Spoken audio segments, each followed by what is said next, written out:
यह उस समय से जब अर्थ पर डायनासोर्स का राज हुआ करता था। फिर हमारे अर्थ से एक बड़ा सा प्लेनेट आकर टकराया, जिसकी वजह से सारे डायनासोर्स विलुप्त हो गए। पर इस घटना के दौरान गुफा में रहने वाले कुछ आदि मानव किसी तरह सरवाइव कर लेते हैं, और उसके बाद उनकी नजर एक लाल रंग के चमकते हुए गोल आकार के एस्ट्रॉइड के टुकड़े पर पड़ती है। वो उसके नजदीक जाकर उसे हाथ में उठा लेते हैं, पर वो टुकड़ा बहुत गर्म होता है, जिसकी वजह से वो उसे एक दूसरे को पास करने लगते हैं, और इसमें उन्हें बड़ा मजा आता है। और वो खेल खेल में फुटबॉल गेम का आरंभ कर देते हैं। और अब सीन शिफ्ट होता है, जहाँ पर बहुत सालों के बाद के समय को दिखाया जाता है। यहाँ पर गुफा में रहने वाले आदि मानव अब लाखों सालों के बाद अपना ही एक अलग अस्तित्व बना लेते हैं। और अब हमारे प्यारे डग्गू को दिखाया जाता है, जो कि उन्हीं आदि मानवों का वंशज था। डग्गू के साथ उसका पेट दोस्त बग्गू भी होता है, और इन दोनों की जोड़ी बड़ी कमाल की होती है।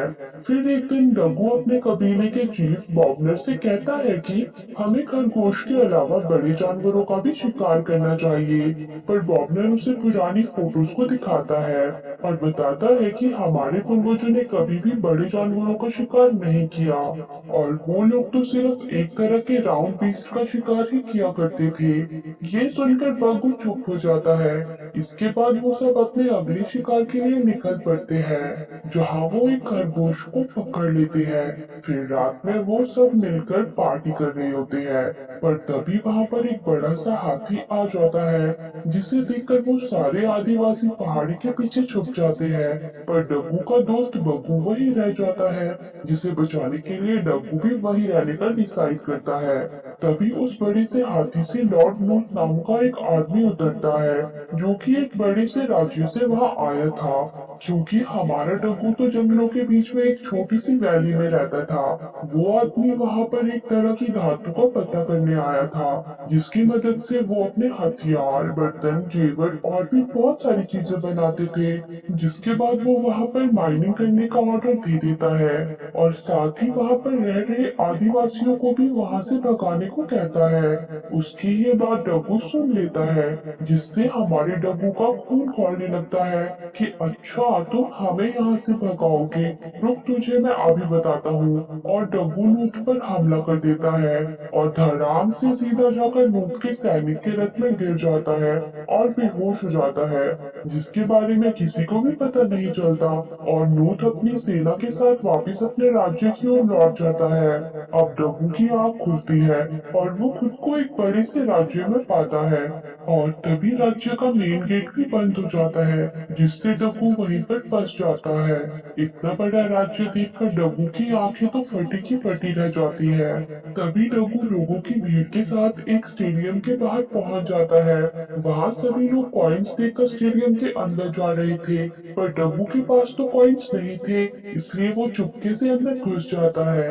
पर कुछ सैनिक उसे देख लेते हैं और उसे पकड़ने के लिए उसके पीछे भागते हैं।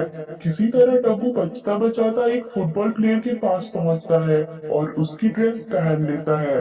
तभी अदर फुटबॉल प्लेयर वहां आकर उसे अपने साथ प्लेग्राउंड पर ले जाते हैं। वहां इतने सारे लोगों को देखकर डब्बू की तो सिट्टी पिट्टी गोल हो जाती है। वहीं नूत सभी प्लेयर्स को मैच शुरू करने का आदेश देता है, पर डब्बू ने तो कभी भी फुटबॉल नहीं खेला था, पर फिर भी डब्बू खेलने की कोशिश करता है। और तभी धम से आकर फुटबॉल डब्बू के सर पर लग जाती है, और डब्बू को दिन में ही तारे नजर आने लगते हैं। साथ ही उसे बॉबलर की दिखाई हुई पेंटिंग्स भी याद आती है, और डब्बू उछलकर फुटबॉल को जोर से किक करता है। पर ये क्या, जोश में आकर डब्बू गलत गोले में गोल कर देता है, और सब उसकी असलियत जान जाते हैं। लॉर्ड नूट उस पर बहुत गुस्सा होता है, क्योंकि वो आदिवासियों से नफरत करता था। पर डकू उससे कहता है कि तुमने हमारा घर हमसे छीन लिया है। तब नूत उससे कहता है कि तुम्हारे जैसों का कोई घर नहीं होता, और अपनी सेना को उसे मार डालने का आदेश देता है, और गेम को फिर से शुरू करने को कहता है। पर तभी हमारा डग्गू एक हीरो की तरह नूट को चैलेंज करता है कि मैं तुम्हारी फुटबॉल टीम को हरा सकता हूँ, और अगर हम जीत गए तो तुम्हें हमारी वैली को हमें लौटाना पड़ेगा, और अगर हम हारते हैं तो हम खुद ही ही आकर तुम्हारे माइंड में काम करेंगे। वही नूत उसकी ये बात सुनकर उस पर जोर जोर से हंसता है और डब्बू को हल्के में लेकर चैलेंज एक्सेप्ट कर लेता है। वहीं दूसरी तरफ बाकी के आदिवासी डब्बू को खो देने की वजह से दुखी होते हैं, पर तभी हमारा डब्बू हाथ में फुटबॉल लेकर मटकता हुआ वहां आ जाता है। सभी लोग डब्बू को देखकर बहुत खुश होते हैं और उससे फुटबॉल के बारे में पूछते हैं, जिस पर डब्बू उन्हें सारी बात बताता है। डब्बू की बात सुनकर सब परेशान हो जाते हैं और उससे कहते हैं कि हमने तो कभी भी इसे नहीं खेला है, आखिर हम उन चैंपियंस को कैसे हरा पाएंगे। तब डब्बू उन्हें बताता है कि जो भी पुरानी पेंटिंग्स हमारी वैली में है, वो सब हमारे पूर्वजों की फुटबॉल खेलने की ही पेंटिंग्स है, यानी कि वो लोग इस खेल को बहुत पहले से खेलते थे। और डब्बू के बहुत कहने पर सब फुटबॉल खेलने के लिए तैयार हो जाते हैं, जिसके बाद डब्बू उन सबको फुटबॉल गेम के रूल समझाता है, पर वो सब उल्टी पुल्टी हरकतें करने लगते हैं। वहीं दूसरी तरफ नोच पूरे कॉन्फिडेंस में होता है कि जीतेगी तो उसकी ही फुटबॉल टीम। तभी वहां पर नोट की क्वीन ऑफीफा का भेजा हुआ मैसेज बर्ड आ जाता है, जो कि मैसेज को बिल्कुल वैसे ही दिया करता है जैसे उसे बताया गया हो। जिसके मैसेज से नूत को पता चल जाता है कि क्वीन ऑफीफा उससे बहुत नाराज है, क्योंकि वो नहीं चाहती थी कि उनकी टीम हारे और प्रजा में उनकी बदनामी हो, और वो नूत को उन सब आदिवासियों को कम समझने की गलती ना करने को भी कहती है। पर नूत कहाँ किसी की सुनता था, वो उनके इस मैसेज को इग्नोर कर देता है। वही डग्गू अपनी टीम को खेल सिखा रहा होता है, पर तभी वहाँ पर एक बड़ा सा डक आ जाता है और फुटबॉल को कुचल देता है, जिससे डग्गू उदास हो जाता है। पर डग्गू हार नहीं मानता और राज्य में जाकर फिर से फुटबॉल लाने का डिसाइड करता है। वहाँ पर उसे फुटबॉल ग्राउंड में डुगू मिलती है, जो कि फुटबॉल खेल रही होती है। वो डग्गू को देख लेती है। डुगू डग्गू से पूछती है कि तुम इतनी रात को यहाँ पर क्या कर रहे हो। डग्गू उसे बताता है कि उसे कुछ फुटबॉल चाहिए। तब डुगू उसे एक ऐसी जगह पर ले जाती है जहाँ पर बहुत सारे फुटबॉल थे। फिर वो उसे फुटबॉल दे देती है, पर तभी उन्हें कुछ सैनिक देख लेते हैं। वहाँ डुगू डग्गू की वहाँ से भागने में मदद करती है और उसके साथ उसकी वैली में आ जाती है। वहाँ पर वो सभी आदिवासी को बताती है कि उनका कंपटीशन बहुत बड़े चैंपियंस के साथ है, और डग्गू और डुगू उन सबको मोटिवेट भी करते हैं, जिसके बाद वो सब प्रैक्टिस शुरू कर देते हैं। वहीं नूत को पता चलता है कि वो सब आदिवासी बहुत सालों पहले से फुटबॉल गेम खेलते आ रहे हैं, और उसे ये भी पता चलता है कि वो सभी बहुत अच्छे से फुटबॉल की प्रैक्टिस कर रहे हैं। वहाँ डग्गू और उसके साथी अब अच्छे से फुटबॉल खेलने लगते हैं, पर तभी नूत के सैनिक डग्गू को चुपके से किडनैप कर लेते हैं और उसे माइन में ले जाते हैं। वहाँ नूत उसे बताता है कि मुझे पता चल गया है कि तुम सब भी अपने पूर्वजों की तरह अच्छे फुटबॉल प्लेयर्स हो, और वो डग्गू को केव में बनी पेंटिंग्स भी दिखाता है और वो उसे बताता है कि इस खेल की शुरुआत भी तुम्हारे ही पूर्वजों ने की थी, पर वो कभी भी फुटबॉल मैच नहीं जीत पाए। यहाँ पर नूत डग्गू का कॉन्फिडेंस तोड़ना चाहता था और वो उसे लूजर भी कहता है।